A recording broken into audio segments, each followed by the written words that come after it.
नहीं नहीं नहीं हो सकता है। मार्क्यू का डेट एक फाइनल था, वो हो गया, बात खत्म। Yes sir. किसका किसका नहीं हुआ है? रोल नंबर 15 का नहीं हुआ है, और बाकी सर सबका तो 27 का भी नहीं हुआ।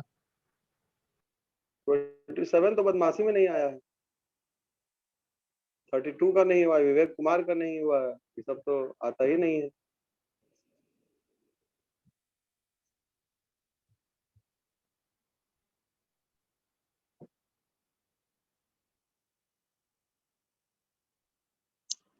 मनीष कुमार का हो गया था लगता है, नहीं?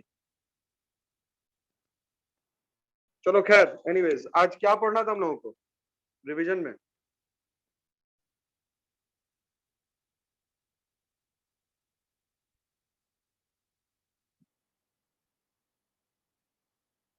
कोई कुछ बताएगा? खुशी, संजली? सर लास्ट क्लास में इक्विलिब्रियम और बजट लाइन खत्म हो चुका था। तो आज किस चीज का रिवीजन करना था? नेक्स्ट टॉपिक आप बताए नहीं। अच्छा, नेक्स्ट टॉपिक हम बताए नहीं थे। तो क्या क्या चीज का रिवीजन हो चुका है? कॉस्ट का हो गया क्या revision? No sir. No sir. Cost का रिवीजन नहीं हुआ है? No sir. कॉस्ट का रिवीजन चाहिए?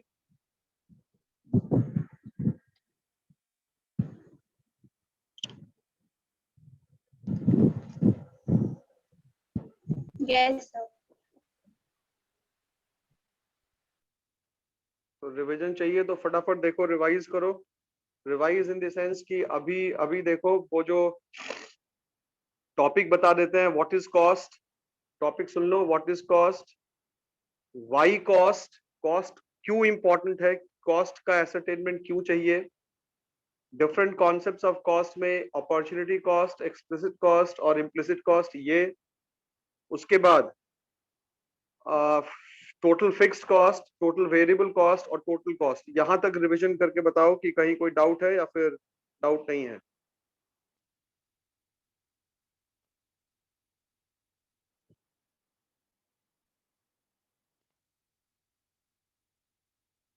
सेवन मिनट्स 8 मिनट्स का टाइम है आप लोगों के पास, you may revise.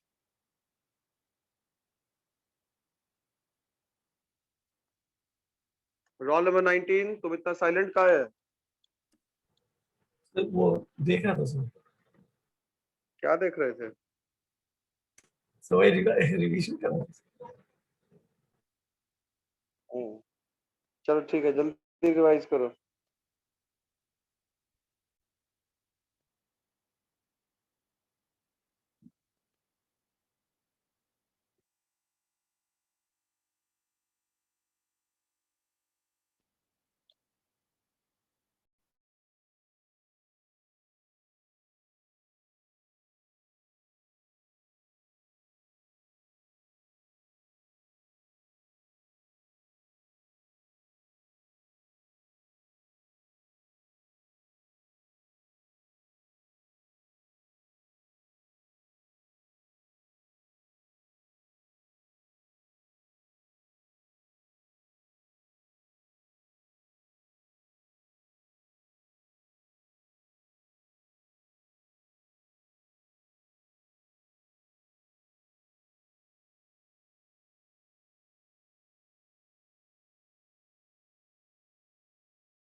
Vivek Kumar, roll number 32, Vivek. Yes sir. तो तुम इतना बड़ा फुल स्टॉप क्यों लगा दिए अपने नाम के आगे? हैं? Yes sir. अपने नाम के आगे इतना बड़ा फुल स्टॉप क्यों लगा दिए हो? वो इमोजी के हैं? बारे में सर बोल रहे हैं।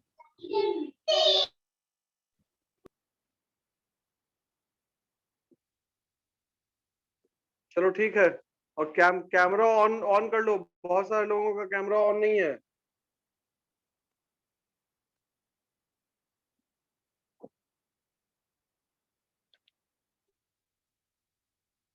तो long run average cost curve में इनवर्नर कर्व को बताइए तो। अभी लॉन्ग रन एवरेज कॉस्ट का में तुम पहुंच कहां से गई? उसके पहले तो तक बताओ, सब तो बात का बात है। केवल अभी टीसी तक पढ़ना था। Okay sir.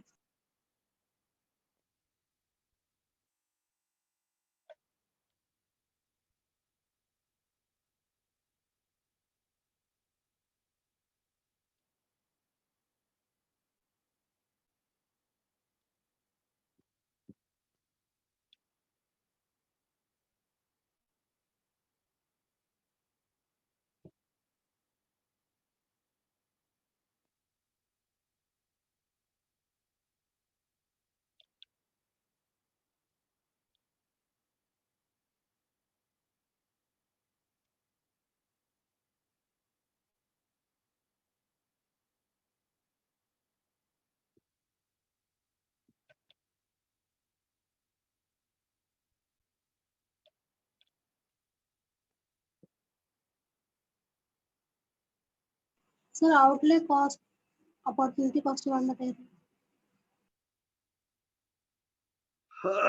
आउटले कॉस्ट जो होता है एक ऐसा कॉस्ट होता है, outlay means expenditure.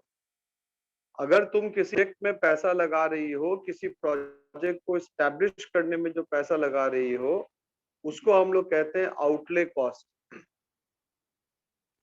Right, outlay means it is the total amount of money is spent in establishing a particular business, in establishing a particular project.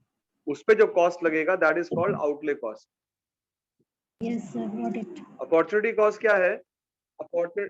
Opportunity cost का मतलब हुआ कि present employment में बने रहने के लिए जो इसके पहले का बेस्ट ऑल्टरनेटिव जिसको आपने सैक्रिफाइस किया, so that you can continue in your present employment, that next best alternative which you have sacrificed is called opportunity cost. अगर आप अभी काम जहां कर रहे हैं वहां काम नहीं कर रहे होते, तो आप दूसरी जगह जो आप काम कर रहे होते, जिसको कि आपने सैक्रिफाइस कर दिया, that is called opportunity cost. Opportunity cost का कॉन्सेप्ट होने के लिए दो चीजें एक साथ होनी जरूरी है। पहली, presence of a new opportunity, और दूसरा, sacrifice of the existing opportunity. Yes sir, thank you sir. Sir एक बार सर एक्सप्लिसिट और इम्प्लिसिट बता दीजिए ना। तुम में से कोई बताएगा एक्सप्लिसिट और implicit cost? Anybody of you who would like to explain implicit और एक्सप्लिसिट कॉस्ट?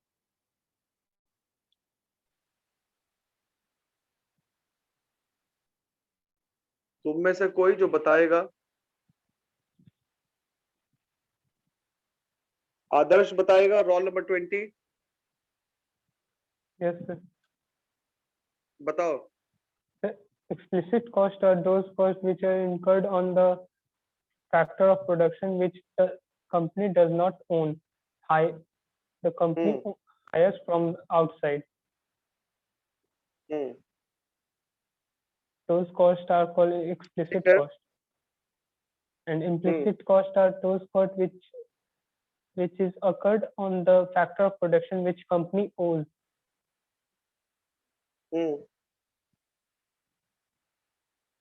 समझ गए? Yes sir. क्या मतलब हुआ?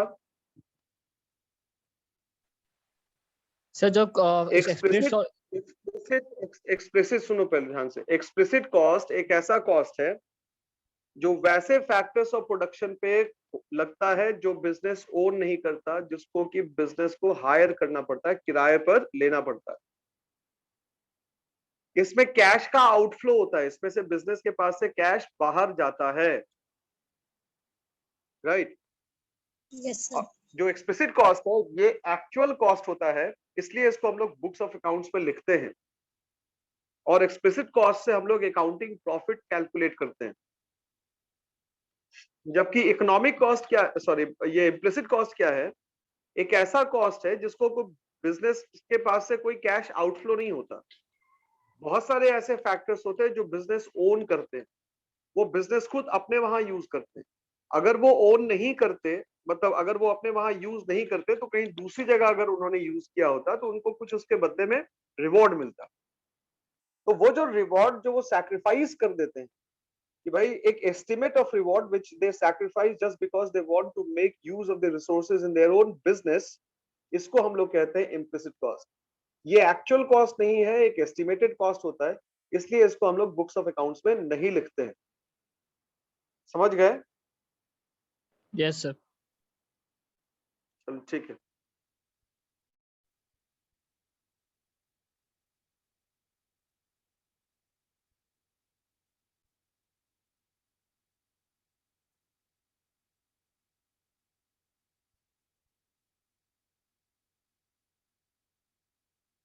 So difference between interfirm and intrafirm.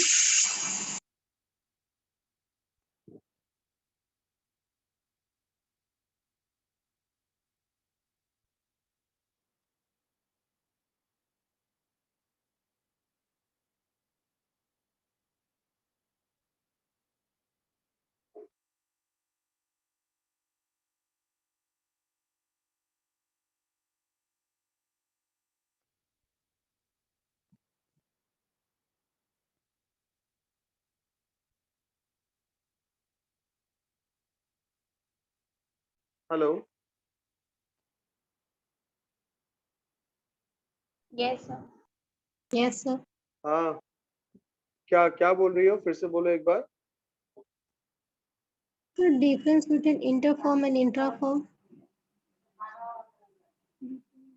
Inter firm का मतलब हुआ जब दो दो सिमिलर फर्म जो सेम इंडस्ट्री को बिलोंग करती है, ठीक है, मतलब जब दो फर्म जो सिमिलर नेचर की है, जो सेम इंडस्ट्री को बिलोंग करती है, जब आपस में वो क्या करे, कंपैरिजन करे, कॉस्ट रिलेटेड एनालिसिस करे, तो ये हो गया इंटर फर्म कॉस्ट एनालिसिस या कॉस्ट कंपैरिजन। और इंट्रा फर्म हुआ कि जब कोई फर्म अपने ही प्रीवियस डेटा से, पास्ट टाइम फ्रेम से प्रेजेंट टाइम फ्रेम के कॉस्ट को कंपेयर करे, तो इसको हम लोग कहते हैं intra firm cost comparison. Okay, sir. Got it.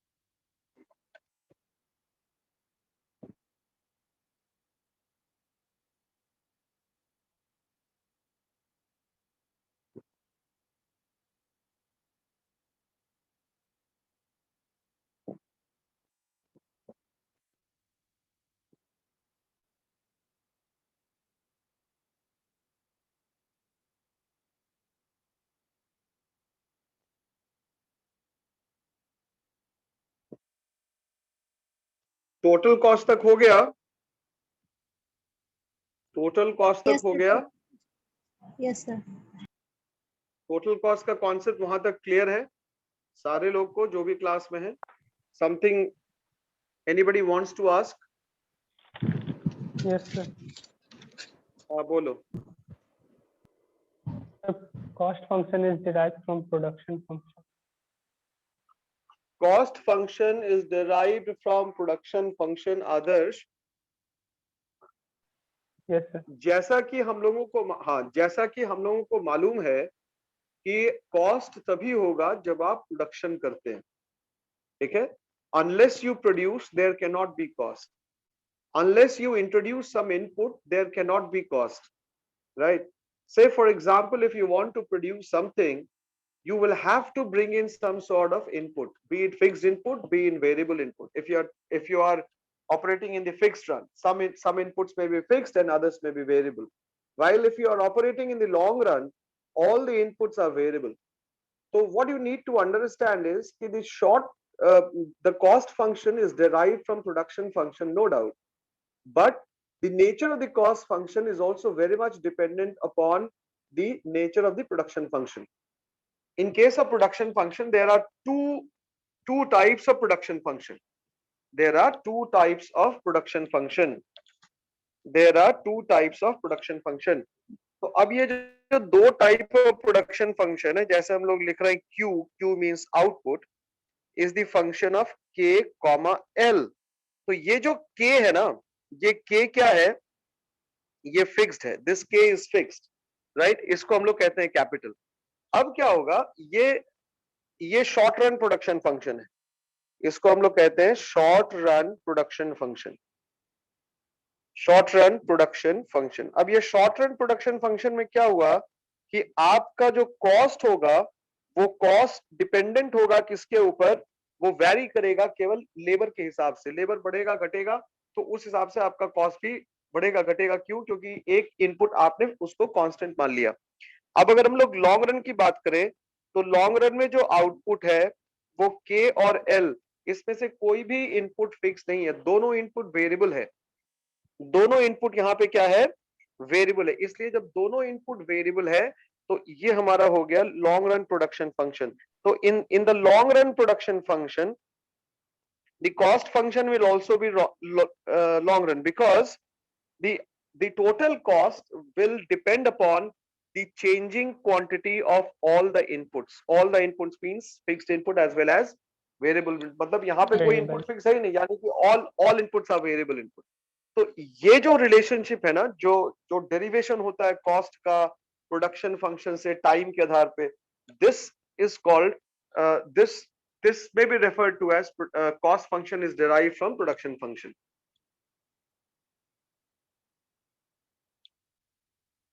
Is it clear? Yes, sir.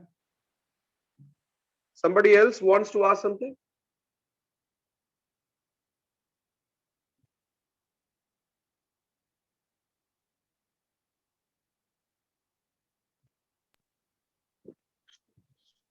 Yes, sir. So why do we need to know about our cost? We need to know cost because of the following reasons. Pehla, because we want to know the total cost of production. Dusra, we want to know the per unit cost of production. Tisra, we might also be interested in knowing the cost of production at various stages of production so that the wastage of resources can be eliminated. The next is key, we need to know about cost because we want to fix the amount of profits. Okay. Next, we want to know the cost because we want to determine the price. Unless we know the cost, the price of the product cannot be determined. And finally, we need cost related informations because we want to make comparisons, and comparisons are of two types: interfirm comparison and intrafirm comparisons. Am I clear? Yes, sir. Yes, sir.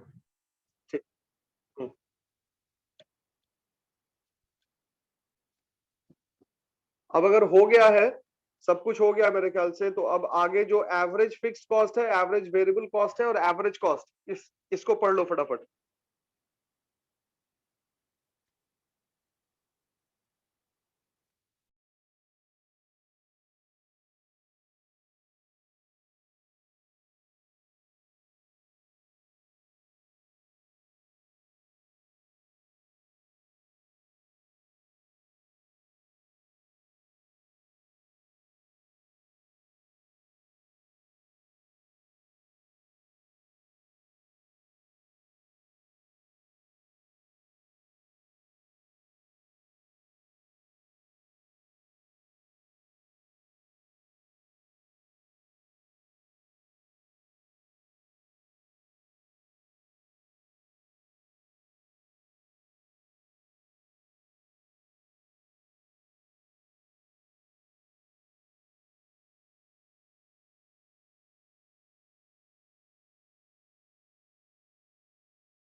Sir average fix cost जो है sir वो सिर्फ short term production process क्यों क्यों क्यों use करते हैं sir, long run क्यों नहीं यूज करते हैं?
Hello,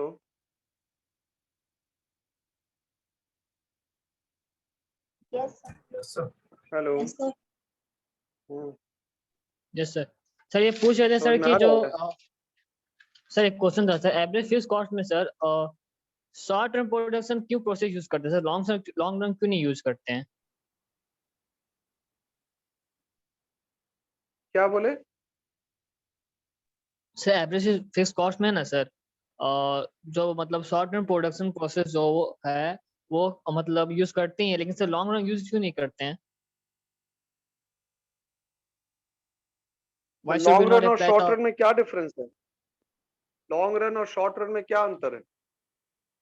sir long run short run sir आपका दोनों मतलब रन करता है मार्केट में। लॉन्ग रन और शॉर्ट रन में क्या डिफरेंस है?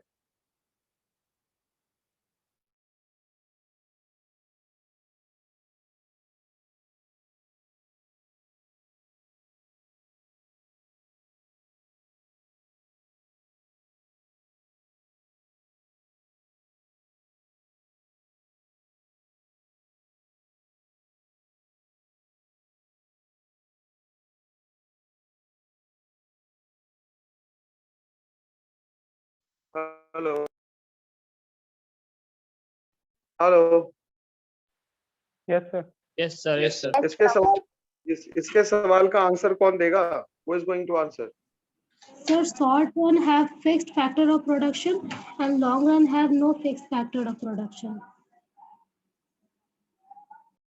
देखो थ्योरी ऑफ प्रोडक्शन में शॉर्ट रन लॉन्ग रन में डिफरेंस लिखवाए हैं।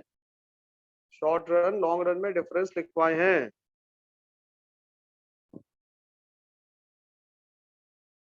ठीक है, short run long yes run में सर। जो डिफरेंस, हाँ, जो डिफरेंस लिखवाए हैं उसमें चीजें क्लियर हैं। यस शॉर्ट सर, ये रन में चीजें फिक्स्ड क्रिटिकल इनपुट, हाँ, फिक्स्ड इनपुट भी होगा, वेरिएबल इनपुट भी होगा। लॉन्ग रन में केवल वेरिएबल इनपुट होगा, तो जब कि तुम लॉन्ग रन में काम करोगे तो वहां फिक्स कॉन्सेप्ट होगा ही नहीं, फिक्स Yes, इनपुट sir. होगा ही नहीं।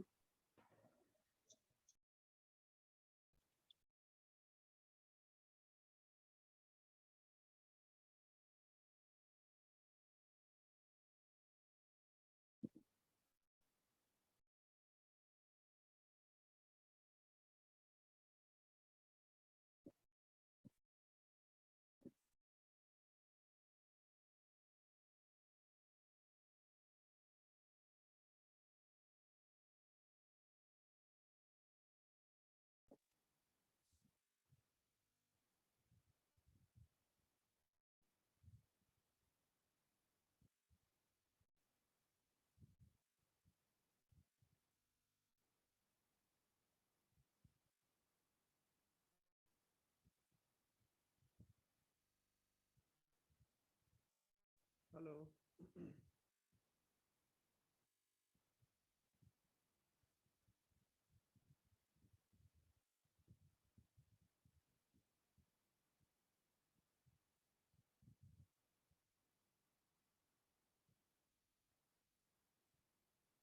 Hello. Yes, sir. Hmm.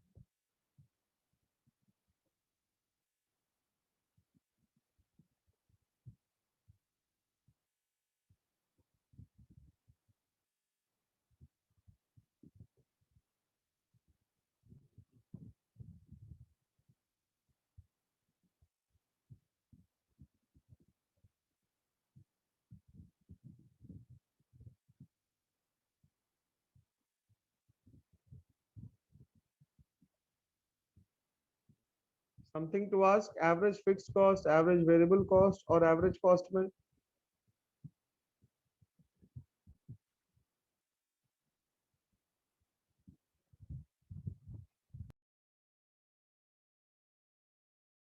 Sir fuel charges and raw material expenses total variable cost कैसे होगा सर?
हेलो।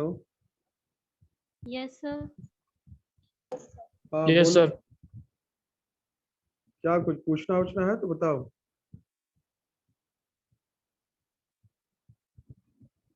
रेक्टेंगुलर हाइपरबोला क्यों है, एसी कर्व ऊपर क्यों है, एसी कर्व में जो राइज है वो एएफसी और एबीसी से कम क्यों है, ये सब हो गया, ये सब आ गया समझ में कॉन्सेप्ट।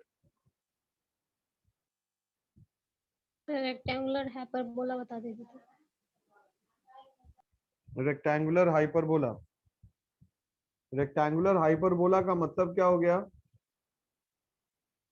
कि एएफसी कर्व के हर एक पॉइंट को, एएफसी कर्व के हर एक पॉइंट को जिन जिन पॉइंट्स को मिला के कर्व बना है उन सारे पॉइंट्स को मिला के जब आप y और x एक्सिस पे मिलाएंगी ये एएफसी, कोई भी पॉइंट, ये पॉइंट, ये पॉइंट, ये पॉइंट, ये पॉइंट, ये चारों सबको जब आप y एक्सिस और x एक्सिस पे मिलाएंगे हॉरिजॉन्टली एंड तो वर्टिकली एक, बोथ। हाँ, तो एक रेक्टेंगल बनेगा, हर पॉइंट को मिलाने से एक रेक्टेंगल बनेगा। तो कह रहा है कि जो भी रेक्टेंगल बनेगा, हर पॉइंट पे जो बनने वाला रेक्टेंगल है सबका एरिया सेम होगा। क्यों सेम होगा? क्योंकि y एक्सिस पे आप TFC को मेजर कर रहे हैं और x एक्सिस पे आप क्वांटिटी को मेजर कर रहे हैं, not TFC, AFC। You are measuring what? You are measuring AFC. AFC.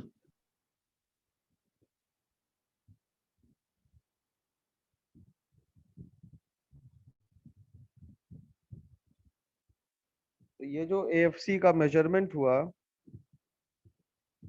तो आप रेक्टेंगल का एरिया क्या होगा? Area of a rectangle length into breadth. Yes तो आप AFC को मल्टीप्लाई कर रहे हैं क्वांटिटी से, तो TFC का फॉर्मूला क्या होता है? TFC is equal to AFC into Q।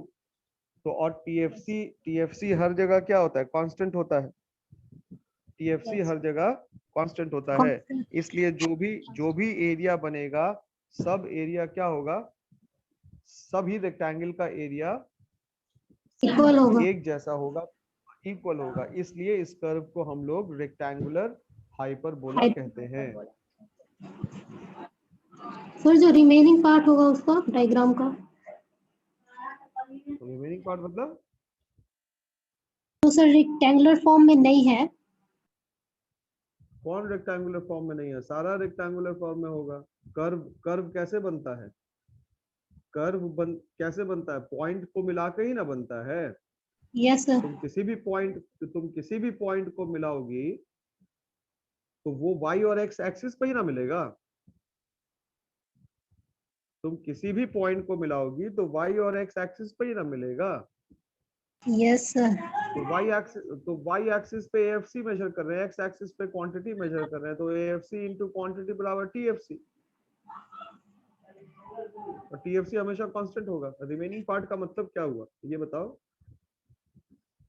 जहाँ से डायग्राम के ऐसे y एक्सिस से जो रेक्टेंगुलर हाइपरबोला का आपने ड्रॉ किया कर्व लाइन ना,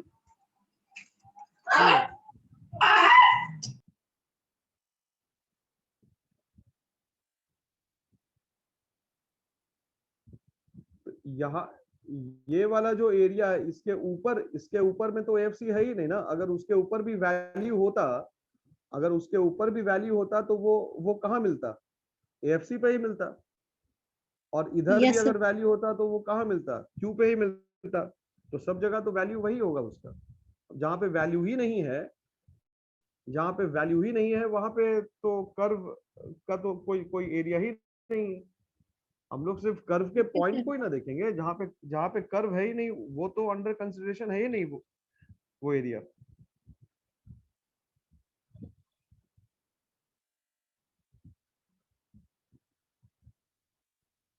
और इनफिनाइट होगा AFC एंड TFC 10 होगा और आउटपुट 0 होगा, तो उसका कैसे करेंगे सर? इनफिनाइट वाला का डायग्राम ड्रॉ कहाँ करेंगे पॉइंट?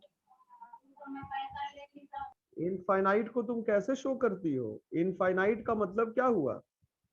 जिसको डिटरमिन ही नहीं किया जा सकता है, तो जब तुम डिटरमिन ही नहीं करोगी तो तुम उसको दिखाओगी कहाँ? इनफाइनाइट का कर्व आज तक बना है क्या? Okay sir. उसका तो कोई वैल्यू ही नहीं है ना। वो तो इनडिटरमिनेट है। Yes sir.